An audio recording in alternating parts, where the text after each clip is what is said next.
Jérôme Rotten, Daniel Riolo, tout à l'heure avec Fred Hermel, Philippe Auclair et tout de suite avec Florent Germain à Marseille au Vélodrome. Florent qui a vu les joueurs et qui a assisté aux conférences de presse d'après-match. Florent, qu'est-ce qui s'est dit ? Déjà la classe, j'ai trouvé de Marco Rose, l'entraîneur allemand de cette équipe de Salzbourg. Rien à voir avec Lindsay Rose. Non, qui a dit on ne va pas pleurer par rapport au penalty. Donc c'est assez classe parce que certains coachs se seraient engouffrés évidemment dans et le but de Thauvin, il a rien dit. Assez clair. Et le but de Thauvin, il n'en a pas parlé. Thauvin, lui, sent bien qu'il a touché le ballon un petit peu de la main. Il dit ne pas avoir revu encore le but. Donc il ne se rend pas trop compte de l'incidence de sa main. Je crois qu'on peut l'écouter d'ailleurs, tu l'as vu là, on y va. Je crois qu'on a le morceau d'interview de Florian Thauvin qui parle de son but. Dans 5 secondes.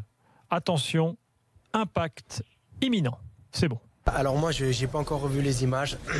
Je sais que je mets la tête, que je la touche un petit peu de la main. Après, à quel degré, je peux pas vous répondre pour être très honnête. Non, j'y ai quand même pensé parce que je sais que j'avais la main proche et qu'elle a un peu touché le ballon. Donc j'ai quand même eu un petit peu peur qu'il la siffle. Mais voilà, il n'a pas sifflé. Et je suis très heureux ce soir d'avoir pu marquer un but pour mon équipe. Voilà, donc ça confirme ce que tu disais, Florent. Exactement, là on a Dimitri Payet, je suis un peu loin pour deviner ce qu'il dit. Maxime Lopez, on l'a questionné concernant la faute qui aurait pu valoir un penalty. Lui il dit bon, c'est du 50-50, je me retiens et donc voilà, bon, c'est gentil. L'interprétation. C'est déjà bien qu'un joueur dise 50-50, je le trouve déjà bien honnête. À leur décharge, voilà, ils sont dans le feu de l'action, ils n'ont pas revu toutes les images. En tout cas, ce qu'on sait et ce qui peut expliquer le fait que tous les joueurs marseillais vraiment ont un discours encore plein d'humilité, calme, personne ne parle de Lyon, personne ne parle de la finale, c'est que Adil Rami, juste après la fin du match, a réuni tous les joueurs. Il leur a dit les gars, rien n'est fait, pas de discours, pas d'enflammade, on pense uniquement au prochain match, il y a un retour à bien négocier. Et Rudy Garcia a dit on ira là-bas pour gagner, pour marquer, ce sera notre approche de la rencontre pour se qualifier pour la finale. Ce serait exceptionnel d'être à Lyon avec le peuple marseillais, c'est ce qu'il a dit, mais on n'y est pas, loin de là. C'est très bien en tout cas ce discours-là, que Rami, dès la fin du match, dans l'euphorie, en tant que joueur d'expérience, réunisse tout le monde pour ramener en gros tout le monde sur terre, alors qu'il peut y avoir de l'euphorie là après un super match comme ça aller. Moi je trouve que c'est bon, ça traduit un état d'esprit exemplaire là à Marseille, c'est parfait ça.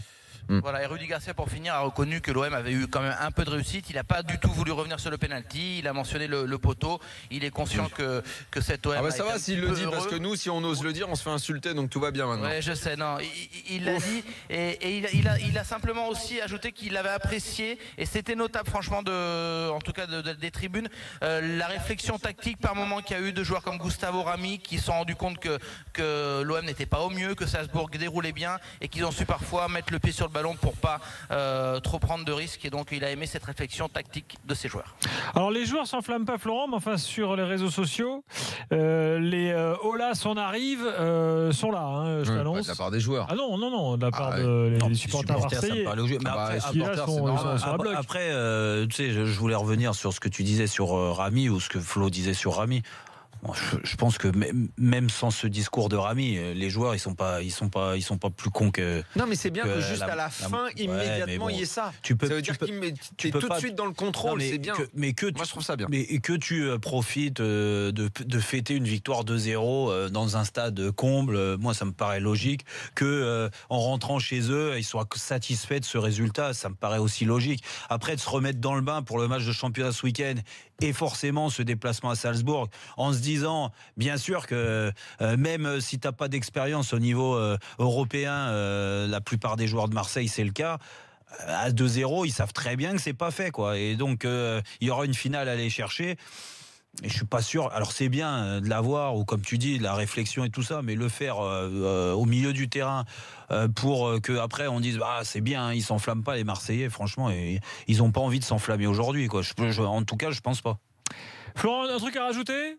Non, on a été complet, en tout cas on l'espère. Là il y a Jordan Amavi qui signe des petits autographes. Ça se fait dans une bonne ambiance parce qu'on n'est pas loin de la zone mixte. Pour raconter un petit peu, c'est la sortie de toutes les personnalités. Donc on a vu Franck McCourt, Margarita Louis-Dreyfus. J'ai pas aperçu Pamela encore, mais je te tiens au courant, Gilbert. Très bien, on l'accueille quand elle veut. Si elle passe le bonjour, je te fais signe. Écoute, il y a quelques années, on avait lancé un défi à Dominique Poulain de nous ramener Silvio Berlusconi. Il l'a fait. Je te lance le défi de nous ramener Pamela Anderson. On verra si tu le fais. En direct en direct, évidemment.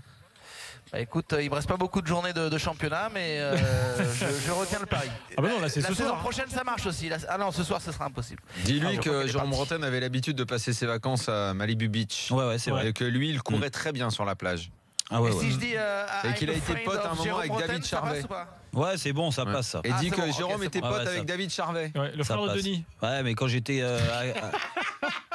De quoi? Le frère de Denis. David Charvet, c'est le mec qui courait avec elle sur la plage. C'est le frère de Denis. Qu'est-ce qui se ressemble? Bah oui. Qu'est-ce qui se ressemble du moins avant, parce que maintenant ça a bien changé. Mais Florent, juste avant que tu partes, t'as rencontré t'as vu Rudy Garcia. On va écouter son sentiment général. Moi, j'ai trouvé le corps arbitral très juste. On savait que à l'Écossaise, ça laisserait jouer aussi un petit peu sur des fautes un petit peu bénignes. Ils en ont fait beaucoup des fautes d'ailleurs, au moins 16 dans le match, mais encore une fois, ça s'est joué avec beaucoup d'engagement, mais beaucoup de fair play. Je pense qu'il y a eu beaucoup de tension aussi sur le terrain, ce qui explique un peu le déchet technique. Voilà, il est satisfait de l'arbitre, qui était très bon. Rudy Garcia. Mais ça me paraît logique qu'il soit Gilbert, franchement. Florent, merci beaucoup. Il chiale comme c'est pas permis messieurs. quand il y a un il dit non, il était super l'arbitre. Alors attention, parce que Daniel, ton interprétation erronée de Mozart a donné beaucoup d'idées à nos oui, c'est dur l'impro des fois. Tu pars en musique classique, bim, je tombe sur Vivaldi dans ma discothèque cérébrale. Vivaldi direct, je suis désolé, pardon. Et vous avez répété là pendant la pub? Non, parce qu'on cherchait un peu les chants, les chants des supporters de Salzbourg. Ouais, donc on en a trouvé. On n'est pas sûr, quoi. Alors oui, on va voir. Allez, Salzbourg, allez, Salzbourg, allez, Salzbourg, Salzbourg.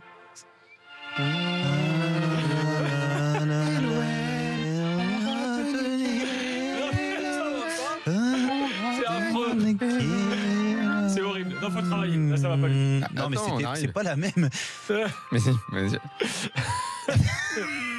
C'est horrible. Parce que non, mais en fait, c'était pas le bon chant. C'est pas le bon. Non, ça c'est le chant pour la fin de match. Ouais. Mi-temps.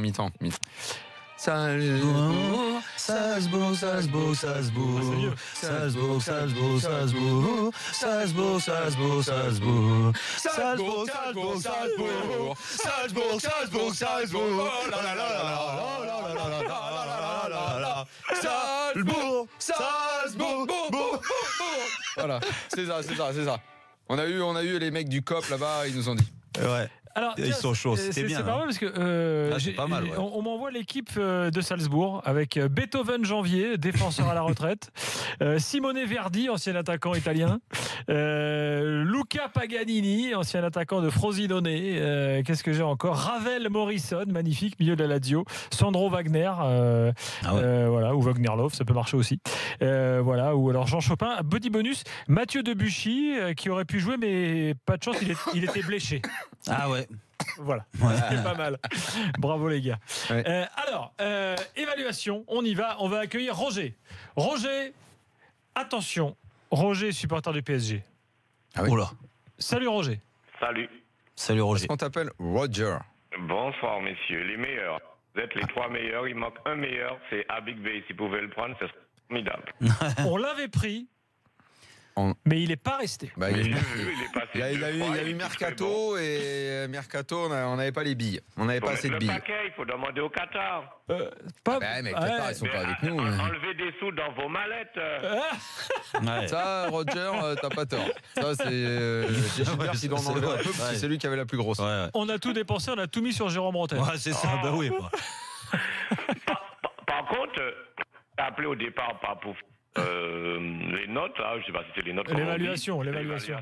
Mais mon ressenti au départ par rapport à ce que vous dites au départ, j'étais pas d'accord. Et après là, depuis que Momo Boapsi est passé, je trouve que vous avez revu un peu votre copie. C'est mon ressenti, peut-être que je me trompe. Quoi, c'est-à-dire, toi tu disais aussi, attention, pas d'enflammade. Oui, au départ, je trouve que vous vous enflammez. L'ORM, ils ont 100% de réussite ce soir. C'est vrai. Et l'équipe adverse, ils n'ont pas 1 degré de réussite, mais à rien. Et si le match où ça se renverse, ils ont totalement la réussite et l'OM la réussite les fuit. On dit quoi? Il y a 3-0 et on n'en dit plus rien. L'OM rentre à la maison. Non, mais tu as raison. Personne ne les envoie directement au final. Écoute Roger, moi je dis que non mais qu'on soit confiant en fait. Pourquoi? Effectivement, on l'a fait le constat de la difficulté dans le jeu et tout, mais ils ont mis d'autres éléments pour gagner ce match, les Marseillais, une force collective très forte, une efficacité offensive, un très bon jeu défensif. Je pense que les meilleurs joueurs ce soir à Marseille sont les joueurs défensifs. Et malgré tout, au vu du match retour, s'ils remettent ces qualités-là en avant, 2-0, ça va quand même être très compliqué pour Salzbourg, qui est une équipe jeune, de retourner ça. Maintenant, je ne vais pas te dire c'est impossible. La Coupe d'Europe ces derniers temps nous a montré des choses un peu folles. Mais je maintiens que pour moi c'est un 80-20. Ah oui, quand même. Ouais. J'étais trouvé plus mesuré. J'étais déjà vu plus mesuré. Mais oui, mais mesuré. Mais en l'occurrence, par rapport à ce qu'est Salzbourg et à ce qu'est capable de nous montrer l'OM depuis le début de la saison en caractère, je me dis que pour que tu prennes 3-0 ou 4-1, c'est quoi les chances, le pourcentage en général? C'est vraiment que tu vas t'écrouler, pas que dans le jeu, que tu vas t'écrouler aussi mentalement. Et l'OM ne m'a pas montré ça, Roger, cette année, tu vois. C'est pas une question de mental ou de pas de mental, je parle d'une question de réussite. Ouais, c'est vrai, mais t'as raison, Roger. Parce que l'équipe adverse, que j'arrive pas à dire le nom, mentalement, Salzbourg, ils se sont pas écoulés malgré le grand public marseillais qui disait qu'ils allaient mettre une ambiance. Oui, il y avait une sacrée ambiance. Mais après, ils se sont écoulés. Le public, à un certain moment, c'est au 2-0 qu'ils ont repris. Ouais. Malgré ça, cette équipe-là était là, elle faisait son jeu, elle sortait, elle a eu des occasions. Mais si cette réussite que l'OM a eue, malgré que l'OM a bien défendu, le Gustavo formidable, Bounassar formidable, mais si la réussite que l'OM a ce soir, l'équipe adverse là, chez lui, au match retour, c'est vrai. Ah, mais c'est vrai. Non, mais par contre, sur la réussite, on l'a dit, de toute façon, nous, pendant le direct, surtout, que l'OM s'en sortait bien avec ce score de 2-0, qui est quasiment un score parfait. En effet, cette équipe de Salzbourg, elle a montré des qualités, et je pense qu'elle va en montrer encore des supérieurs sur le match retour. Mais Marseille aussi peut être meilleur. Parce que Marseille a certes eu de la réussite, mais sur certains joueurs, je les ai trouvés un petit peu en dedans. On a parlé de la dimension, l'intensité physique qu'ils ont essayé de mettre. Je trouve qu'ils avaient moins de fraîcheur que les Autrichiens. Est-ce que dans une semaine, ça sera la même chose? Je sais pas. En tout cas, voilà, je pense que Marseille peut élever leur niveau. Et si c'est le cas, vraiment, ça me paraît difficile pour Salzbourg de renverser un résultat et gagner, comme dit Daniel. Quand tu perds 2-0 le match aller, il faut gagner 3-0, quoi. On est d'accord, mais messieurs, on verra. C'est lourd quand même. Garcia a dit on ira en Autriche pour marquer et pour gagner. Oui, mais Garcia, qu'ils disent quoi? Qu'ils disent on va y aller pour bétonner et pas encaisser de but. Je pense que ce discours, il va évoluer et que mercredi prochain, à la veille du match, on n'aura pas la même chose et tu verras que sur la composition d'équipe, ça ne sera pas une équipe faite pour aller marquer, mais plus pour déjà bien défendre. Roger, je te pose une question. Toi qui es supporter du Paris Saint-Germain, après le match que tu as vu ce soir, quel joueur de Marseille tu prendrais à Paris? Il n'y a que Gustavo à prendre. La réponse. Quoi, c'est quoi ta réponse alors? C'est Luis Gustavo. Point barre? Oui, mais point barre, il n'y en a pas d'autres. Pourquoi? Thauvin, Payet. Arrêtez, ils n'ont pas le niveau. Mais c'est Luis Gustavo. Non, et encore, Gustavo, oui, bien sûr. Est-ce qu'à Paris, il allait faire pareil? Ça, on n'en sait rien. Parce que l'histoire de prendre un joueur ponctuellement pour le mettre dans une autre équipe, ça peut ne pas faire la même chose. Ouais, c'est vrai. Non, mais Luis Gustavo, il est formidable à Marseille, mais je le voyais jouer en Allemagne. Parce que quand j'entendais dans les gazettes qu'il allait peut-être venir à Paris, je disais surtout pas. Je constate qu'il est très bon à Marseille, mais je ne sais pas s'il va être aussi bon à Paris. Ouais, c'est vrai que... Alors, je mets toujours entre parenthèses un joueur qui arrive, laissez-le voir, laissez-le se faire, je sais pas. Mais pour le moment, j'envie aucun joueur chez eux, aucun. Roger, merci beaucoup. Merci, bonne soirée. Salut Roger. À bientôt. Salut Roger. Roger qui devient fidèle de l'after, que Xavi bien tranché, j'aime bien. Écoutez Dimitri Payet avant qu'on fasse nous notre évaluation. Mon discours était celui-là avant le match, que la folie de Leipzig On l'a eu, c'est très bien, mais c'était un match retour et qu'on n'avait pas grand-chose à perdre, donc il fallait y aller. Mais un match aller, il ne fallait pas se laisser emporter, même si ça nous a servi, il ne fallait pas se laisser emporter par le public et se lancer à l'abordage pour se faire contrer et prendre des buts. Il fallait être sérieux. Je pense que ça nous a servi, mais on a réussi à rester calme, à garder notre sang-froid et à pouvoir marquer 2 buts sans en prendre. Je pense que bien évidemment, voilà, tout le monde est content, on est heureux. Mais voilà, je l'ai dit, il n'y a que la moitié du chemin qui est effectué. Donc on va rester calme et on va regarder la tête froide pour le match retour.